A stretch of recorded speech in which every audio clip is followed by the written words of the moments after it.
फख्र से कहते हैं हमारे हैं सहाबा, अल्लाह हमें जान से प्यारे हैं सहाबा।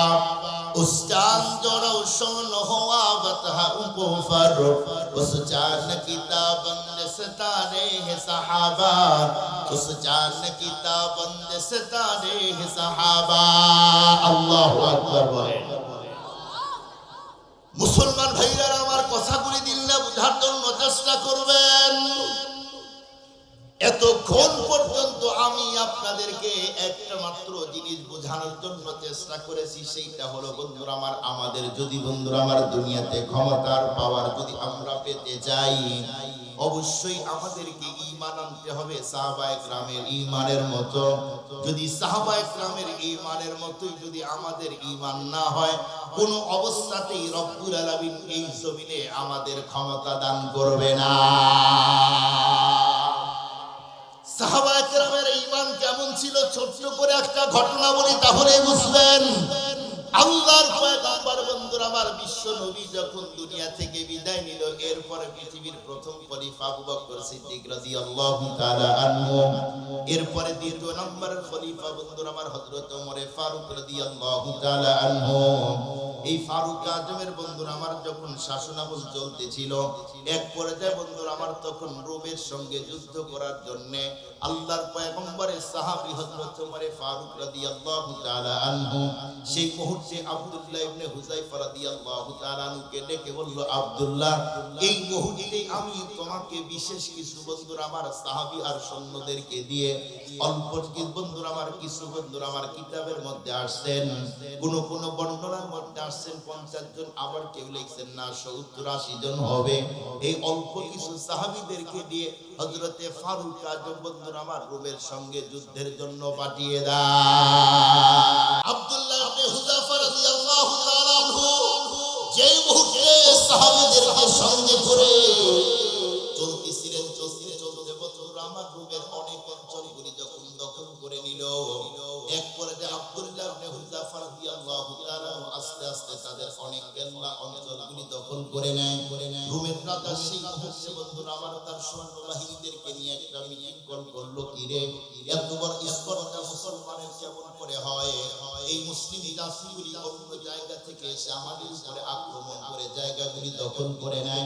সেই মুহূর্তে রাজা যতগুলি বন্ধুরা আমার তার পার্লামেন্টের মন্ত্রী ছিল, এমনকি আমার রাষ্ট্রের বিশেষ মানুষদেরকে নিয়ে যখন মিটিং করলো, সেই মুহূর্তে বন্ধুরা আমার তাদেরকে তখন ডেকে বলল, শোনো, আমি এই মুহূর্তে জানতে চাই মুসলমানদের বিজয় কিসের মাধ্যমে হয়, মুসলিম জাতিগুলি সংখ্যায় কত করে আসছে, তারা অস্ত্রে কি পরিমাণ এসেছে, তারা বন্ধুরা আমার কি পরিমাণ ট্রেনিং প্রাপ্ত, সবগুলো তথ্য এখন আমি জানতে চাই।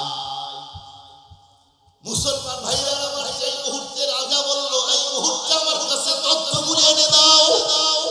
এক পর্যায়ে গোয়েন্দা ডিপার্টমেন্টের প্রধানকে ডাকা হলো, সেই মুহূর্তে তাকে বলা হলো, তুমি এখনই যাবে মুসলমানদের বন্ধুরা আমার তাঁবুর মধ্যে ঢুকবে, তাদের অবস্থাগুলি কেমন এগুলি আমাকে জানতে হবে।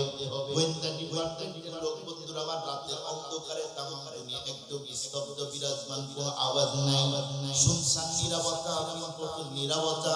সেই মুহূর্তে বন্ধুরা আমার যখন তিনি তাঁবুর একদম নিকটে গিয়েছে, যাওয়ার পরে দেখে গভীর রজনীতে সাহাবায়ে কেরাম বন্ধুরা আমার কেউ কোরআন পড়ে, কেউ বা আল্লাহর কুদরতি কদমে সিজদা দিয়ে কান্না করে।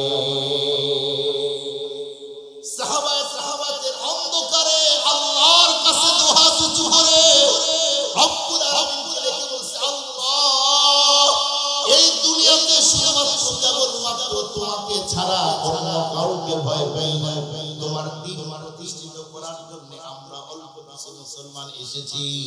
যখন এভাবে কান্না করতেছে, এক পর্যায়ে বন্ধুরা আমার তখন ওই গোয়েন্দা ডিপার্টমেন্টের লোক উকি ঝুঁকি দিয়ে নজর করে দেখলো মুসলমান সংখ্যায় বন্ধুরা আমার খুব বেশি হবে না। এক পর্যায়ে উনি আরো নজর করে দেখলো মুসলমান অস্ত্র তেমন নাই, নজর করে দেখলো বন্ধুরা আমার এমন কোনো ট্রেনিং প্রাপ্ত সৈন্য তাদের মধ্যে নাই। এ তথ্যগুলি সংগ্রহ করে বন্ধুরা আমার সেখান থেকে যখন রাজার সামনে গেল, এরপরে রাজাকে ডেকে বলল, রাজা, আমি রাত্রে সমস্ত তথ্যগুলি নিয়ে এসেছি। রাজা তো বলো দেখি আপনি কি তথ্য তো আমার কাছে নিয়ে আসছো সংগ্রহ করে বলো শুনতে চাই। এক পর্যায়ে রাজাকে বন্ধুরা আমার তখন ডেকে বলল, রাজা মুসলমানদের বিজয় বন্ধুরা আমার কেমনে আপনাকে সুন্দর করে আমি বলি। রাজা বলল, বলো দেখি ওরা কি আমাদের চেয়ে সংখ্যায় অনেক বেশি? বলল না। ওরা কি আমাদের চেয়ে অস্ত্রে অনেক বেশি? রাজা না না। তাহলে কি ওরা আমাদের চেয়ে বেশি ট্রেনিং প্রাপ্ত? বলে না। তাহলে ওরা হলে আমাদের চেয়ে বন্ধুরা আমার অস্ত্রে যদি কম হয়, ওরা আমাদের চেয়ে বন্ধুরা আমার সংখ্যায় কম হয়, ওরা যদি আমাদের চেয়ে বন্ধুরা আমার ট্রেনিং এ যদি বন্ধুরা আমার কম হয়, এরপরে জানতে চাই বলো দেখি ওই মুসলিম জাতিগুলি আমাদের মধ্যে বিজয় অর্জন করে কেমনে? আল্লাহু আকবার বলেন। আল্লাহু আকবার।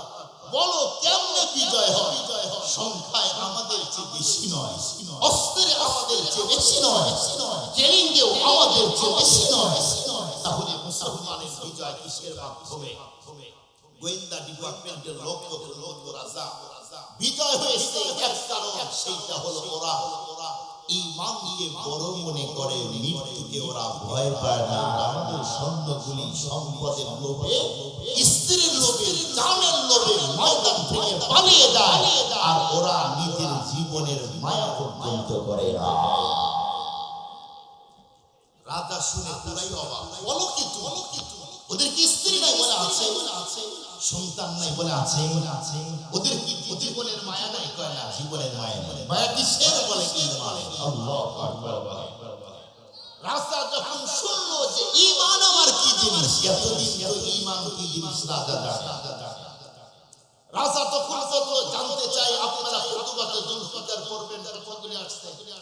এরপরে আরো অন্যান্য কিতাবের মধ্যে আসছেন সাহাবায়ে কেরামের ঈমান দীপ্ত জীবনী, এই বইটার মধ্যে আসছেন।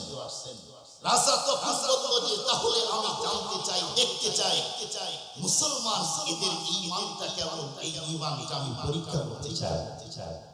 রাজা তখন সৈন্যদেরকে বলল, শোনো, যতগুলি সৈন্য দরকার নিয়ে যাও, যত অস্ত্র দরকার নিয়ে যাও, যত ট্রেনিং প্রাপ্ত সৈন্য দরকার সেগুলিকেও নিয়ে যাও।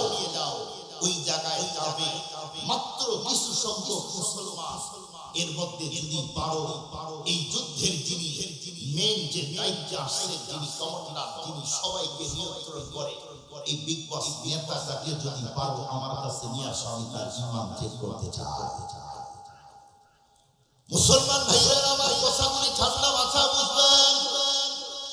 এক পর্যায়ে বন্ধুরা আমার সৈন্য বাহিনীগুলি যখন পরের দিন মুসলমানের সঙ্গে বন্ধুরা আমার যুদ্ধ করার জন্য গিয়েছে, যুদ্ধগুলি করতে করতে করতে করতে এক পর্যায়ে কিছু সংখ্যক মুসলমানদেরকে যখন বন্ধুরা আমার রাজার সৈন্য বাহিনী আটক করে ফেললো, সেই মুহূর্তে বলল, তোমাদের মধ্যে এখন লিডারকে জানতে চাই। একজন তখন বলল, ওই যে লিডার তার নাম আব্দুল্লাহ ইবনে হুযাফা।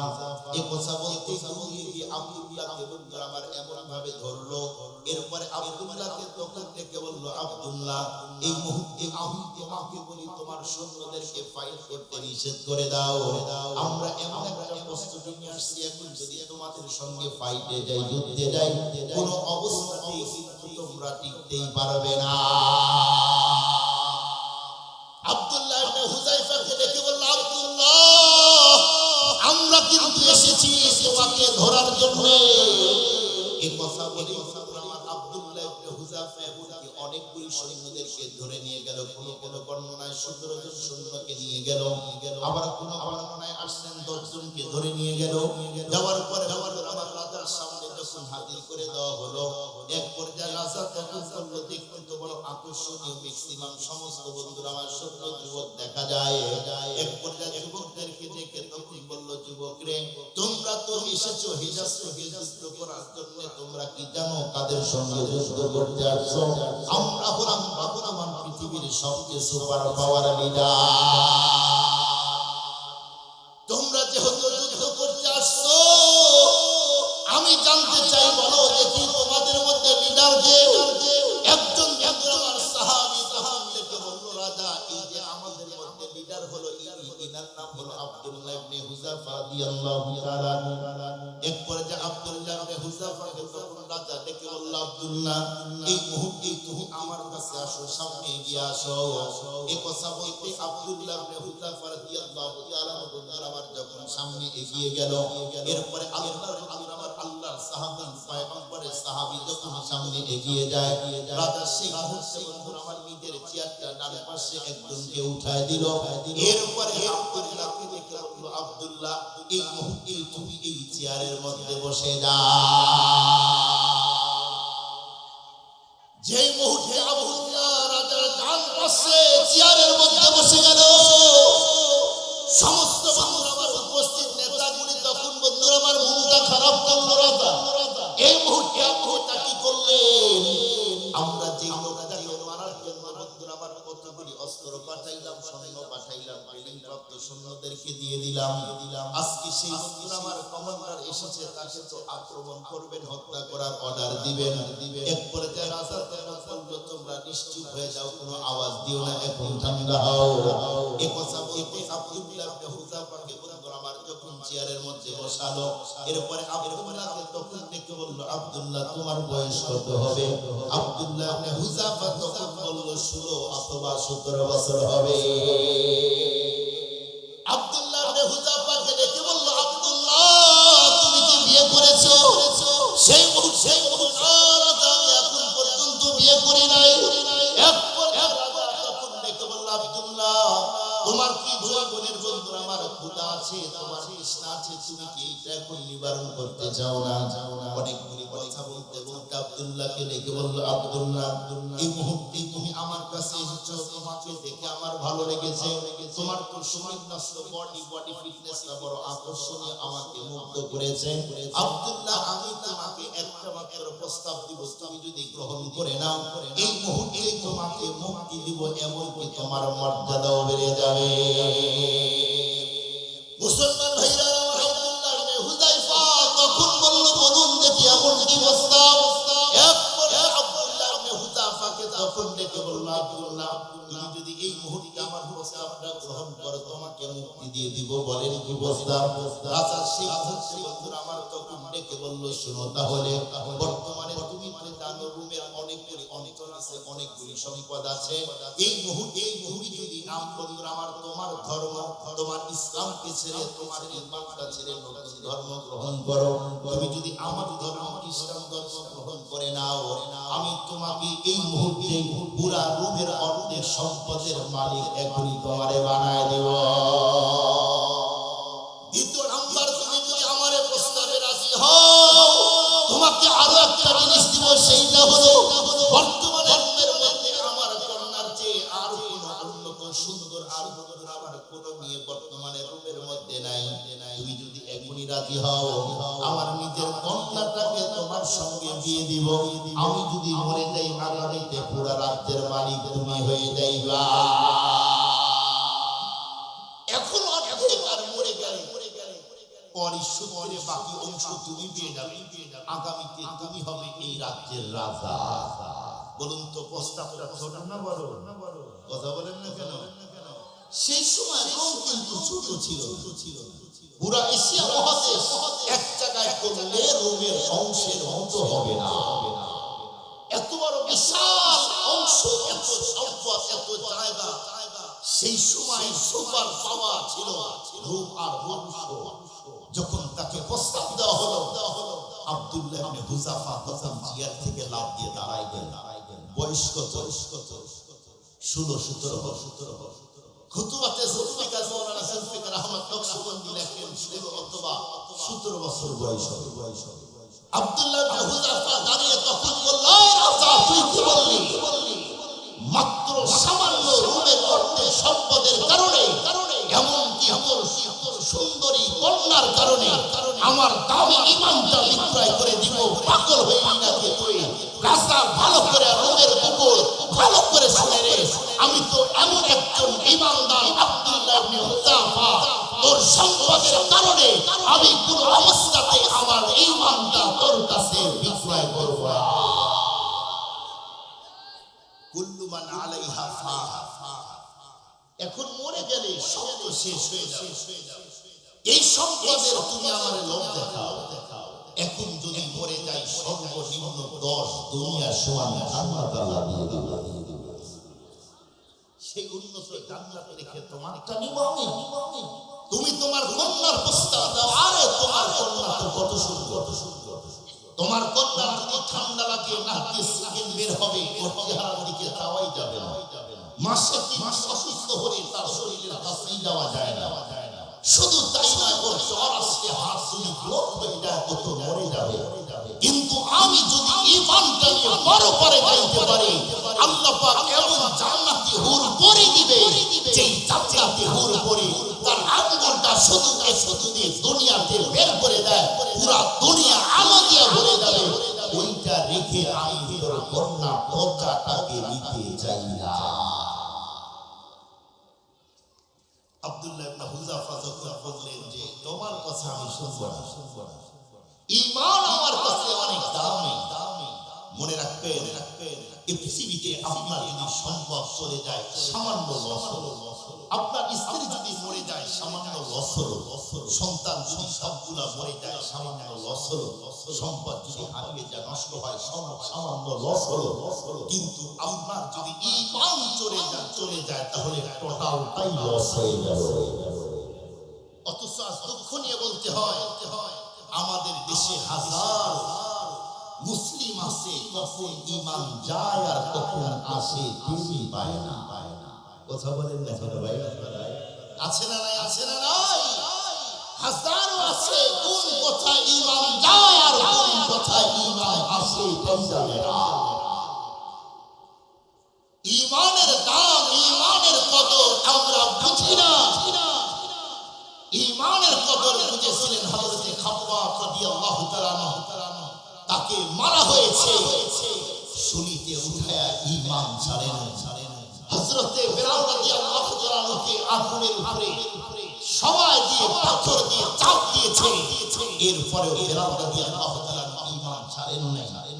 হাজারো সাহাবীর ঘটনা আপনি পড়েন, তাদের উপরে একের পরে এক আক্রমণ করা হয়েছে, এরপরেও তারা ঈমান ছাড়ে নাই। হযরত সুমাইয়া রাদিয়াল্লাহু তাআলা আনহা, তার উপরে আক্রমণ করা হয়েছে, এরপরে উনি ঈমান ছাড়েন নাই। তার লজ্জাস্থানে বর্ষা দিয়ে নিক্ষেপ করা হয়েছে, উনি ঈমানটা ছাড়েন নাই। ইমামে আযম আবু হানিফা রাহমাতুল্লাহি আলাইহির উপরে আক্রমণ করা হয়েছে, ইমামে আযম আবু হানিফা ঈমান ছাড়েন নাই। ইমামে আহমদ ইবনে হাম্বল রাদিয়াল্লাহু তাআলা আনহুকে জেলখানার মধ্যে প্রায় 10 জন করে একের পর এক আক্রমণ করেছে, এরপরেও তিনি ঈমান ছাড়েন না। সম্মানিত মুআজ্জাজ মুহতারাম হাজিরিন,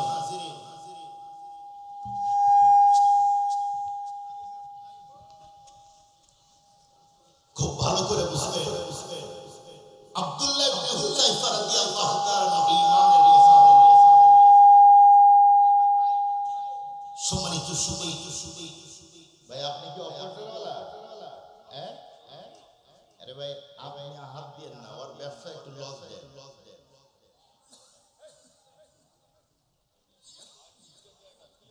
মালিকের টাকা নেয় আর আইসে দূরে দূরে থাকে। বেতন যারা আসছেন উনি দায়িত্ব তো মাইকের কাছে বসে থাকে। আপনি বাইরে যান, কোনো কাজ তো নাই। কাজ তো কি আমরা তো বুঝি, বুঝেন তো কি কাজ? যা বুঝার বুঝেন, ওই কাজে গিয়ে যে কাজ সবার সামনে করা দেয়। সম্মানিত উপস্থিতি, খুব ভালো করে বুঝবেন, আহমদ ইবনে হাম্বল রাহমাতুল্লাহি আলাইহি জেলখানায় বন্দী করা হয়েছে। 10 জন করে আক্রমণ করেছে, ঈমান ছাড়া মূল্যে জীবন যাবে, ঈমান ছাড়ে না। বর্তমান বাংলাদেশে সাবেক সরকারের আমলে কত আলেম হক কথা ঈমান রক্ষা করার কথা বলেছে, কত জন তাদেরকে জেলখানায় গুম করেছে, কাউকে হত্যা করেছে, এরপরেও তারা জালেমের কাছে মাথা নত করে নাই, ঈমান বিক্রয় করে না। কাউকে হত্যা করা হয়েছে, কাউকে ইনজেকশন পুশ করা হয়েছে, কাউকে এমন ভাবে মারা হয়েছে এখন আসার পরে শরীর চলে না, কিন্তু ওরা এরপরে ঈমান ছাড়ে নাই। এজন্য আপনাদেরকে বলতে চাই, ঈমানের দাম আছে না নাই? আবার বলেন দাম আছে না নাই? ঈমান যদি ফুটা হয়, কানা হয়, ঈমানে যদি ভেজাল থাকে, যতই নেকির কাজ করেন ওই নেকির কাজ দিয়া 4 পয়সার কোনো লাভ না। একটা মিসাল দিই তাহলেই বুঝবে। ধরেন এই মাদ্রাসায় আমি বেড়াইতে আসছি, আজকে রাত্রে থাকলাম। এই অঞ্চলে ধরে নেন 4 দিক দিয়ে অনেক পুকুর আছে। ভাই বক্সের আওয়াজ বাড়াই দেন, আওয়াজ কমে গেল। অনেক পুকুর। মাদ্রাসার বড় হুজুর বলল যে ভাই রাত্রে আসেন, সকালে চলেন মাছ ধরতে যাই। আমি মাছ ধরতে গেলাম। আমাকে বলল যে আপনি কলাইটা ধরেন আর আমি তৈরি জাল দিয়ে মাছ ধরি। তৈরি জাল চিনেন তো আপনারা? হাতের মধ্যে দিয়ে এইভাবে মাছ মারি। উনি প্রথমে যখন দিলেন একটা মাছ, আমার দিল হুজুর মাছ পেয়েছি, আপনি কলাইয়ের মধ্যে রাখেন। আমি ওইটা রাখলাম। আবার একটা মাছ দিলেন, আবার ওইটা রাখলাম। আবার একটা দিলেন, সেটাও আমি রাখলাম। আবার একটা দিল, এভাবে রাখলাম। 1 ঘন্টা পরে এসে বলল হুজুর দেখি মাছ কতগুলি হয়েছে। আমি বললাম দেখেন। উনি উকি দিয়ে দেখি ইনশাআল্লাহ হাতে খাওয়াই আছে, কিন্তু মাছ একটাও না। উনি হেসে বলল যে ভাই মাছ কই? আমি বললাম আমি তো দেখতেছি আপনার সামনে, মাছ কই গেল আমি কেমনে বলবো? ভালো করে দেখি এই খলয়ের নিচে এত বড় কানা। মাছ রেখেছি ঠিকই, মাছি দিয়েছে রেখেছি ঠিকই, মাছ রেখেছি কিন্তু মাছ সবগুলো বের হয়ে গেছে। আপনার যদি ঈমান যদি ফুটা হয়, কানা হয়, ঈমানে শিরক যদি ঢুকে যায়, তাহলে আপনি যতই নামাজ রাখেন বের হয়ে যাবে, হজ রাখবেন বের হয়ে যাবে, যাকাত রাখবেন বের হয়ে যাবে, রিক্ত হস্ত মানুষকে টাকা দিবেন বের হয়ে যাবে। আর যদি খলয় যদি মজবুত হয়, মাছ একটাও বের হবে না। ঈমান যদি ফুটা আর কানা আর শিরক যদি না থাকে, তাহলে অবশ্যই একটা নেকিও বের হবে না। আমাদের দেশের মানুষ শিরকের মাধ্যমে এখন ঈমান নষ্ট করতেছে। ঈমানের দাম বুঝে না। কথা বলেন না কেন ভাই? ঈমানের দাম বুঝে না। হাজারো মানুষ আছে শিরক করে এখন ঈমান নষ্ট করতেছে। আছে না? কত লোক আছে মাজারে গিয়ে সেজদা দিতেছে, সেজদা দেওয়ার সাথে সাথে আর ঈমানের কি খবর? হুজুরদেরকে জিজ্ঞাসা করেন ওর ঈমানের কি খবর? আল্লাহর সাথে শিরক করলে ঈমান থাকে না। কথা বলে। হাজারো লোক আছে শিরকের মাধ্যমে ঈমান বিক্রয় করে দিতেছে। অথচ আল্লাহ বলে ওয়াকাদা রাব্বুকা আল্লা তা'বুদু, তোমার রবের চূড়ান্ত ফয়সালা, তোমার রবকে ছাড়া অন্য কাউকে সিজদা দিতে পারবে না। সিজদা দেওয়ার হক একমাত্র রব, উনি পাওনা। আপনাদেরকে একটা মেসেজ দিলে বুঝবেন। ধরেন আমার স্ত্রীকে আমি খুব মহব্বত করি, কত বেশি মহব্বত করি এটা আপনাদের ভাষায় প্রকাশ করতে পারবো না। আমার স্ত্রী ধরেন আমার 20 লক্ষ টাকা তার আব্বা আমার বাড়িতে পাঠায় দিল, আমি ভালোবাসার ক্ষেত্রে কিছুই বলি না। আমার স্ত্রী অনেক উন্নত মানের 5টা পাঞ্জাবি লন্ডি করতে গিয়ে পুরায় দিল, আমি কিছুই বলি না। অনেক কষ্ট করে খোলা থেকে ইলিশ মাছ নিয়ে আসছি খাবো, কিন্তু এমন লবণ আর ঝাল দিয়েছে মুখেই দেওয়া যায় না, আমি কিছুই বলি না। আমার উন্নত 1.5 লক্ষ টাকার আইফোন সেটাও ভেঙে দিল, আমি কিছুই বলি না। হাজারো অপরাধ করলো, আমি কিছুই বলি না। কিন্তু বলুন একদিন ভিতরে ঢোকার পরে, ঘরে ঢোকার পরে যদি দেখি স্ত্রীর শরীরে একটা পুরুষকে নিয়ে খোলা মেলা অবস্থায় একজন আরেকজনের বডির সঙ্গে লেগে আছে, বলুন তো এখন যদি এই দৃশ্য দেখি এখন কি ক্ষমা? কোথায় বলে বুঝেন না মনে হয়? আমার আওয়াজ বোঝা যায়? উত্তর দিবেন তো। 20 লক্ষ টাকা দিয়েছে কিছুই বলি নাই, ক্ষমা। জামা 5টা পুরাই দিয়েছে কিছুই বলি নাই, ক্ষমা। ইলিশ মাছের লবণ ঝাল দিয়েছে কিছুই বলি নাই, ক্ষমা। আরো অনেক ক্ষতি করলো, আইফোন নষ্ট করলো, কিছুই করি নাই, ক্ষমা। কিন্তু আজকে স্ত্রীর পুরা বডির মধ্যে হকদার একমাত্র আমি, সেই বডির মধ্যে অন্যজনকে অংশীদার করেছে, এখনো কি ক্ষমা? এখন ক্ষমা না। এজন্যই আল্লাহ পাক বলেন কবিরা গুনাহ করলেও আমি ক্ষমা করব, নামাজ না পড়লেও আমি ক্ষমা করে দিতে পারি, হজ না করলেও ক্ষমা করে দিতে পারি, যাকাত না দিলেও ক্ষমা করতে পারি, কিন্তু আমি রবের সাথে যদি কেউ কাউকে শরীক করো এইটার কোনো ক্ষমা না। শিরক তো মারাত্মক সিরিয়াস অপরাধ।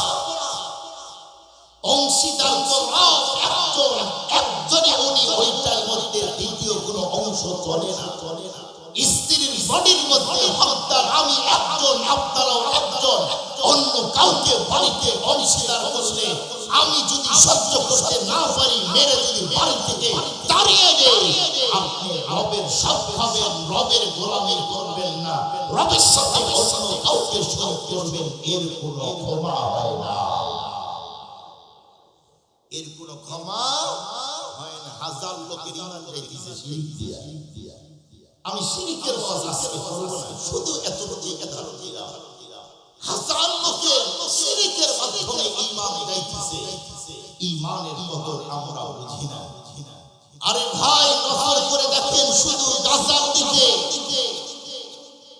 ইসরাইল বাহিনীগুলি তাদের উপরে আক্রমণ করতেছে, অথচ ইসরাইল সংখ্যায় ওরা এত কম, এত ছোট একটা অংশ ইসরাইল আছে। পৃথিবীর সমস্ত মুসলমান যদি একসাথে পেশাব করে দেয়, ওরা ভেসে যাবে। এরপরেও ওদের উপরে আক্রমণ করতেছে। গাজার মুসলমানরা তাদের কাছে মাথা নত করে না, ওরা জানে আমাদের ঈমান হলো পাওয়ারফুল ঈমান। একজন গাজার এক ভাই, ওনার দুইটা হাত নাই, পা নাই। বাংলাদেশি একজন আলেম গিয়ে কান্না করতেছে আর দোয়া করতেছে, ওনার দুইটা হাত নাই, পা নাই, কোনো আফসোস আর দুঃখ নাই। উনি তখন বাংলাদেশি আলেমকে বললো যে ভাই, আপনারা এইভাবে কান্না করতেছেন কেন বলুন? বলে আপনার এই অবস্থা দেখে। আরে না না, আমার অবস্থা দেখে আপনারা কি করবেন? হাত নাই তাতে কি হয়েছে, পা নাই তাতে কি হয়েছে, সমস্যা নাই। আমার সন্তান তো কিছুক্ষণ আগে ইসরায়েলের সঙ্গে যুদ্ধ করার জন্য গিয়েছে, আমি আবার যাব, আগামীতে ফিলিস্তিনে কালেমার পতাকা আবার উঠাবো। এই কি বলে, পৃথিবীর সবচেয়ে বড় নরপিচার জালেম এই ইসরায়েলকে আমরা খতম করব ইনশাআল্লাহ। আপনাদের কোনো পেরেশান করতে হবে না। ওদের ঈমানি পাওয়া আর আমাদেরটা কিছু টাকা দিলেই, কম্বল দিলেই খ্রিস্টান হয়ে যায়। কথা বলেন না, কথা বলেন না। মগা চৌধুরীর প্রধান যদি কেউ যদি ওই লোকটা হবে, মাত্র কুড়িগ্রামে খ্রিস্টান হয়ে যাইতেছে, মাত্র কয় টাকার জন্য, মাত্র অল্প কিছু টাকার জন্য দেশের কত লেবাসদারি হুজুরেরাও, সব হুজুর না, খ্রিস্টানদের তৈরি করা হুজুর। আমরা তো টুপিদারি দেখলে মনে করি বিশাল বড় হুজুর। এই হুজুরের মধ্যে দুইটা খেজুর গাছ আছে না? পঞ্চগড় অঞ্চলে গিয়েছিলাম, পঞ্চগড় শহরে। ওই জায়গায় যাওয়ার পরে একটা গল্প শুনলাম, আপনাদের এই কথাগুলি শোনাই। আপনারা বিরক্ত হচ্ছেন? অল্প হুজুর আসছে না, অল্প টাইমের মধ্যে হুজুর আসবে ইনশাআল্লাহ। ওই অঞ্চলের একজন ইমাম 25 বছর ইমামতি করলো। কয় বছর? আজান দিয়েছে, 5 ওয়াক্ত নামাজ, জুমার নামাজ, ঈদের নামাজ, মহল্লার যত ধর্মীয় কাজ সব ইমাম একাই করে। 24 বছর পরে ইমামের মৃত্যু হলো। যখন মৃত্যুর সংবাদ শুনলো, এলাকার মধ্যে কান্নার রোল বয়ে গেল। সমস্ত মানুষগুলি আফসোস করতেছে, হ্যাঁ এমন একজন হুজুর জীবনে বেতনের কথা বলেনি। অল্প টাইমের মধ্যে 2-4-10টা গাড়ি খ্রিস্টানদের চলে আসলো। খ্রিস্টানগুলি আসার পরে বলতেছে, হুজুর আমাদের। মুসলমান বলে, কেমনে তোমাদের? ও তো আমাদের ইমাম। ভালো করে শুনে মুসলমান দাবি করে, এটা তো আমাদের ইমাম। 24 বছর ইমামের পিছনে আমরা ইক্তেদা করেছি। খ্রিস্টান বলতেছে, এটা আমাদের, এটা তোমাদের না। দুই পক্ষের মধ্যে তমুল ভাবে ঝগড়া, এক পর্যায়ে সংঘর্ষ। একজন বলে, শুনো, আমাদের মধ্যে কাউল করে লাভ নাই, তোমাদের দাবি কেমনে বলো? তোমাদের এই হুজুর। খ্রিস্টানরা বলল, দেখো ওর মাজার নিচে আমাদের খ্রিস্টানদের সিম্মা সাথে সাথে রাস্তাতে আলেমের পিছন ছাই সিদ্ধান্ত বের করলো। নজর করে দেখে, হ্যাঁ সাইডে এক জায়গায় খ্রিস্টানদের সিম্মা। খ্রিস্টানেরা তখন বলতো, শুনো 24 বছর যদিও তোমাদের ইমামতি করেছে, অরিজিনাল এটা আমাদের তৈরি করা হুজুর, এটা অরিজিনাল তোমাদেরটা না। 24 বছর ইমামতি করেছে আর তোমাদের তথ্যগুলি আমাদের কাছে পৌঁছে দিয়েছে। কোন পদ্ধতি, কোন সিস্টেমে তোমাদের ইমাম তৈরি করা যায়। এজন্যই বলতে চাই, সব জায়গায় সব দরকার। টুপি আর দাড়ি দেখলেই বড় হুজুর এটা মনে করা যায় না। অনেকে টুপি আর দাড়ি আর লম্বা জুব্বা পাগড়ি পরে মুসলমানের ঈমান চুরি করার বুদ্ধি পাকাইতেছে আছে না? হাজারো ঈমানের দাম আমার আর আপনার কাছে কম, অনেকের কাছে অনেক বেশি। কথা বলেন ঠিক না ঠিক? আব্দুল্লাহ ইবনে হুযাফা রাদিয়াল্লাহু তাআলা বললেন, এই মেয়েটি সম্পদের কারণে আমার ঈমান নেবে, এই সম্পদ শুধু মান আলাইহা ফা, শক্ত ভেঙে টুকরো টুকরো হয়ে যাবে, এই সম্পদের কোনো মর্যাদা আমি আব্দুল্লাহ ইবনে হুযাফার কাছে না। মুসলমান ভাইরা আমার কথাগুলি দিলে বুঝার জন্য চেষ্টা করবেন। এক করে আব্দুল্লাহ ইবনে হুযাফা রাদিয়াল্লাহু তাআলা আমার যখন বলল কোন অবস্থাতেই আমার ঈমানটা তোমার কাছে বিক্রয় করতে পারি না, এই কথা শুনতেই বন্ধুরা আমার রাজা তখন রেগে আগুন হয়ে গেল। রাজা সেই মুহূর্তে বন্ধুরা আমার তখন ডেকে বলল, শোনো, কোন অবস্থাতেই আব্দুল্লাহ ইবনে হুযাইফাকে তোমরা এখন ছেড়ে দিবা না। আব্দুল্লাহ ইবনে হুযাফা এবং তার সৈন্যদেরকে জেলখানায় বন্দী করে দাও। যেই মুহূর্তে আমার আব্দুল্লাহ ইবনে হুযাফা রাদিয়াল্লাহু তাআলা এমনকি তার সৈন্যদেরকে বন্ধুরা আমার জেলখানায় বন্দী করা হলো, এদিকে রাজা বলল, আমি তাদেরকে দ্বিতীয় ধাপে ঈমানটা পরীক্ষা করতে চাই। সেই মুহূর্তে বলল, কেমন করে বন্ধুরা আমার তাদের ঈমান পরীক্ষা করব? এক পর্যায়ে রাজা বলল, আমার তখন অর্ডার দিল, শোনো, যদি তাদের পেটের মধ্যে ক্ষুধা লাগে, ক্ষুধার কারণে তখন নিশ্চিত তারা ঈমান বিক্রয় করে দিবে। এই কথাটি বলতে বলতে এক পর্যায়ে রাজা তখন বলল, শোনো ডক্টর, কোন অবস্থাতেই তাদেরকে জেলখানার মধ্যে বিন্দু মাত্র খাবার তুমি দিবা না। ডক্টরকে বলল, শোনো, যখন তাদের শরীরটা অচল হয়ে যাবে, ওরা যখন অবস্থাতেই চলতে পারবে না, মনে হয় এখন যেন মরে যাবে, সেই মুহূর্তে আমার কাছে আসবে। এক পর্যায়ে মুসলমান ভাইরা আমার যখন আব্দুল্লাহ ইবনে হুযাফা তাদেরকে জেলখানার মধ্যে ভরা হলো, কোন কোন কিতাবের মধ্যে আসছে প্রায় 7 দিন অথবা 10 দিন পর্যন্ত কোনো খাবার দেয়নি। বন্ধুরা আমার একজন মন্ত্রী তখন ডেকে বলল, লিডার রাজা, আপনি যদি অর্ডার দেন, আমি একজন মেয়েকে জেলখানার মধ্যে ঢুকায়া আব্দুল্লাহর ঈমান আমি চুরি করতে চাই। আপনি অর্ডার দিন, আমি একজনকে ভিতরে পাঠায় দিব। রুমের সবচেয়ে সুন্দরী নারী যাকে পাওয়ার জন্য কোটি কোটি টাকার সম্পদওয়ালারা, কোটি কোটি টাকার সম্পদওয়ালারা যাকে এক রাত পাওয়ার জন্য সিরিয়াল দেয়, এই জাতীয় একটা মেয়েকে ঘরে পাঠায়, আব্দুল্লাহর ঈমান নষ্ট হয়ে যায়। বলো কি বলে? হ্যাঁ রাজা, সে তো যুবক, 16-17 বছর বয়স তার মাত্র, তার বডি ফিটনেস বড় চমৎকার, আকর্ষণীয়, মেয়েটাকে দেখলেও কোনো অবস্থাতেই নিজেকে কন্ট্রোল করতে পারবে না। রাজা বলল, ঠিক আছে, ঢুকায় দাও। আব্দুল্লাহ ইবনে হুযাফার ঘরের মধ্যে যখন ঢুকিয়ে দেওয়া হলো, এক পর্যায়ে আব্দুল্লাহ ইবনে হুযাফা রাদিয়াল্লাহু তাআলা একটু বুঝলেন, একজন নারী ঘরের মধ্যে ঢুকলো, একটা মেয়ে ঢুকলো। আব্দুল্লাহ ইবনে হুযাফা রাদিয়াল্লাহু তাআলা সেই মুহূর্তে উনি নামাজে দাঁড়িয়ে গেলেন। আল্লাহু আকবার বলেন। উনি এমন ভাবে নামাজ শুরু করলেন, কিতাবের মধ্যে আসছেন 2 রাকাত নামাজে সারা রাত কাটায় দিয়েছিলেন। সারা রাত রোরাঙ্গন থেকে ধরে নিয়ে আসছে, তাদের বডির অবস্থা খুব নার্ভাস, চলেই না শরীর। ওদেরকে ধরে নিয়ে আসছে, কোনো খাবার দেয় না, ঘরের মধ্যে নারী মহিলা ঢুকেছে কিন্তু নজর করে না। দ্বিতীয় রাত্রে একই অবস্থা, তৃতীয় রাত্রে একই অবস্থা, 2 রাকাত নামাজে সারা রাত কাটায় দেয়। মেয়েটা চিন্তা করলো, হায় হায়, আমি এত প্ল্যান করলাম, এত বুদ্ধি করলাম, আমার অসমতল জায়গাগুলি বের করে তার সামনে দেখাইলাম, আমি উলঙ্গ হয়ে, আমার বস্ত্রহীন হয়ে আমার বডিটা তাকে দেখাইলাম, কিন্তু যুবক আমার দিকে একবারও নজর দিল না। পরের দিন রাজার কাছে গিয়ে বলল, রাজা, এ কিন্তু সাধারণ মানুষ না, আমাকে পাওয়ার জন্য রুমের অনেক টাকাওয়ালারা পাগল, কিন্তু আমি যুবকের কাছে গেলাম, যুবক আমার দিকে নজরই করে না, মনেই হয় না আমি কেউ। আল্লাহু আকবার।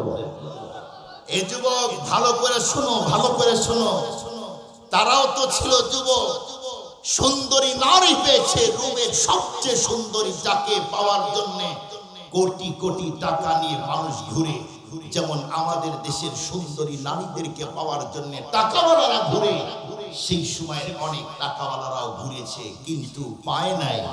খুব ভালো করে বুঝবেন, সেই যুবক আব্দুল্লাহ ইবনে হুযাফা তাদের দিকে নজর করে নাই। আর আজকে বর্তমানে মুসলমানদের যুবক ছেলেরা বিয়ে করার আগে তাদের চরিত্র 2, 4, 50 বার নষ্ট হয়ে আছে না?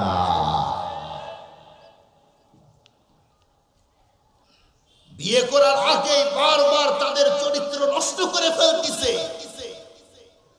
তুমি যে জেনা করতেছো, জেনা করে তোমার জীবন সব যৌবন যে নষ্ট করলে, তুমি কি জানো জেনার কি শাস্তি? বর্তমান আজকে বাংলাদেশের জোরে বলুন, আজ থেকে 20 বছর আগে বাংলাদেশে এই পরিমাণ পরকীয়া আর ধর্ষণ আর জেনা হয় নাই যেটা গত 2 বছরে হয়েছে। কথা বলেন না কেন? এ পরিমাণ জেনা হয়েছে। যুবক, এক এক যুবকের আর যুবতীর 2, 4, 5টা করে এখন গার্লফ্রেন্ড আছে না নাই? বয়ফ্রেন্ড আর গার্লফ্রেন্ড একসাথে 5টা মোবাইল লাইভ দেয়। কথা বলেন না কেন? যুবকদের চরিত্র নষ্ট করে দিতেছে কারা? পৃথিবীর বিধর্মী নন মুসলিম ওরা জানে, পৃথিবীর ইতিহাস ওরা পড়ে লিখেছে। আগের যুগের ইমানদার যুবক মাত্র 17 বছর বয়স রুমের রাজার সামনে চোখ বড় করে উঁচু করে দাঁড়িয়ে তাদের মোকাবেলা করেছে, তাদেরকে ভয় পায় নাই।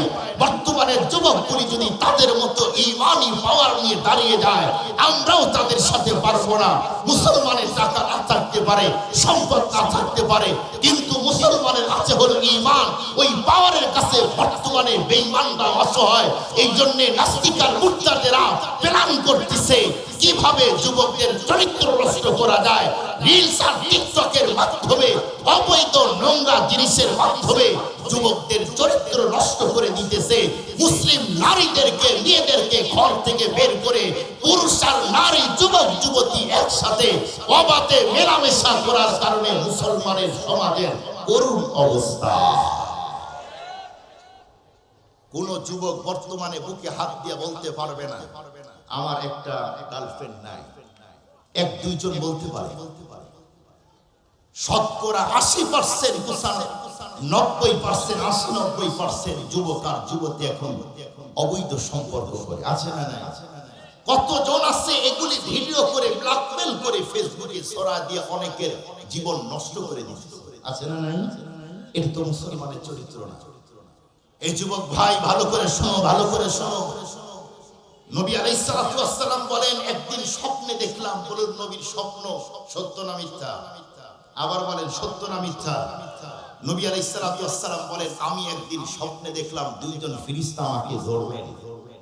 আমাকে নিয়ে যাওয়া হলো এমন একটা জায়গায়, যেই জায়গা বিশাল বড়। আপনারা একটা নাম বলি, চিনবেন কিনা? ডাবর বলে আমাদের অঞ্চলে। চাউল রাখার বড় পাতিলের মতো দেখতে, কিন্তু বিশাল বড়, অনেক চাউল রাখা যায়। এগুলো কি মাটির ছিল আপনাদের? কি বলে আপনাদের এদিকে? হ্যাঁ, ঢুলি। ঠিক আছে, আমাদের দিকে ডাবর বলে, ঢুলি। এই বিশাল বড় একটা, এর মধ্যে কিছু পুরুষ যুবক আর কিছু নারী উলঙ্গ অবস্থায়। নিচ থেকে আগুনের এত তাপ দেওয়া হচ্ছে, আগুনের তাপে নিচের যুবক আর যুবতীগুলি, পুরুষ আর নারীগুলি উপরের দিকে আগুনের তাপে উঠে যায়। একটা মুখ এত ছোট, এই ছোট মুখ দিয়ে কোনো মানুষ বের হওয়ার কোনো কায়দা নাই। মানুষগুলি চিৎকার দেয়, আওয়াজ দেয় আর কান্না করে। ওই 2 জন ফেরেশতাকে নবীজি জিজ্ঞাসা করলেন, এই ফেরেশতা বলো এরা কারা, এদেরকে এই পদ্ধতিতে শাস্তি দেওয়া হয়? তখন বললেন নবীজি, এরা হলো আপনার উম্মতের মধ্যে ওই সমস্ত পুরুষ আর নারী যারা তাদের যৌবনকে কন্ট্রোল না করে অবাধে জেনা আর ব্যভিচার করেছে। এরা ওই সমস্ত নারী। যেই মানুষগুলি জেনা করে, ব্যভিচার করে, অন্য নারীর সাথে শারীরিক সম্পর্ক করে, এদের 6টা ক্ষতি। কয়টা? কথা বলেন না, কয়টা? 1 নাম্বার ক্ষতি হলো তাদের চেহারার নূর হারিয়ে যায়। 2 নাম্বার রিজিক সংকট হয়। 3 নাম্বার তাদের অল্প বয়সে শরীর অকেজ হয়ে যায়। এই 3 জিনিস আমি আমার নিজের চোখ দিয়ে একজন জেনাখোরকে দেখেছি। আমার এই নিজের চোখ দিয়ে, এখনো উনি বেঁচে আছে। সম্পদ নাই, চেহারার নূর নাই, এত ফর্সা মানুষ, তাকাইতে মনে চায় না। এরপরে শরীর অল্প দিনে ডায়াবেটিস এমন ধরা ধরছে, এখন 40 বছর বয়স, শরীরই মনে হয় চলে না। এটা তো দুনিয়াতে আরো 3টা বড় পারে, একটা হলো কিয়ামতের দিন কিছু মানুষের দিকে আল্লাহ নজরই দিবে না, রেগে থাকবে। এর মধ্যে ওই পুরুষ আর নারী যারা দুনিয়াতে জেনা ব্যভিচার করেছে। দ্বিতীয় নাম্বার, তাদের হিসাব হবে কঠোর। তৃতীয় নাম্বার, আল্লাহ যদি ক্ষমা না করে তাদেরকে চিরস্থায়ী জাহান্নাম দেওয়া হবে। নাউজুবিল্লাহ বলেন। তার মানে বলুন, এই কাজগুলি করা ভালো না খারাপ? আপনাদের আওয়াজ ছোট হয়ে যাইতেছে, মানে অপরাধ কি আপনারা করেন নাকি? হ্যাঁ ভাই, আওয়াজ দিয়ে বলেন, এই জাতীয় অপরাধ আমাদের সমাজে এখন কম না বেশি? ভাই, এক ছোট ভাই বড় ভাইয়ের ওয়াইফকে নিয়ে পালায় যাইতেছে, আছে না? নাই? হাজারো অপরাধ, মামা আর কি বলে মামি আর ভাগিনা অপরাধ হইতেছে, আছে না? না, এগুলো লজ্জার কথা। এমনও বাবা আছে নিজের কন্যার সাথে এখন এই অপরাধগুলি করতেছে, আছে না?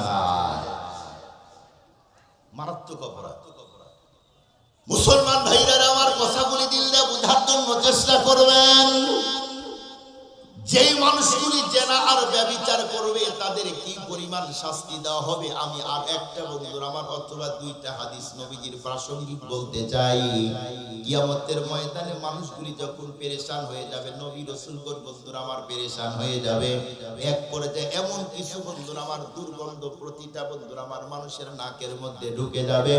সমস্ত মানুষগুলি ফেরেশতাকে তখন বলতে থাকবে, ফেরেশতা আমি জানতে চাই, বলো এই জাতীয় দুর্গন্ধ কিয়ামতের ময়দানে কে স্প্রে করে দিল?